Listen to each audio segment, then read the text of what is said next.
முகேஷ் சொல்றா. இப்பெல்லாம் என்னன்னு தெரியலடா, மந்து போதுடா எல்லாமே. அப்படி என்னாச்சு? அன்னைக்கு ஒரு நாள் இன்டர்வியூ போனேன்டா. ஒரு மணி சார். உட்காரு தம்பி. ரெசியூம் கொடுங்க.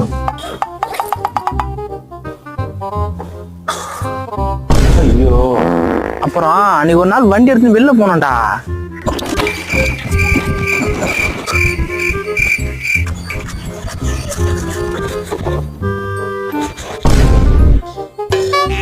ஐயோ, நல்ல வேலை எவனும் பார்க்கல. அப்புறம் அன்னைக்கு அபி கூட்டான்னு போட்டோ ஷூட் போனோம்டா. லைட் எல்லாம் கொண்டு வந்துட்டான். சரி, கேமரா இருக்கு. கேமரா. ஐயோ, சரி அதெல்லாம் இருக்கட்டும். இப்ப நீ எங்க இருக்க? எங்க வீட்டு பக்கத்துல தான்டா இருக்கேன். இன்னைக்கு 10 மணிக்கு இன்டர்வியூ ஆச்சு. ஐயோ, வீடு இந்த சைடு இருக்கா. ஐயோ.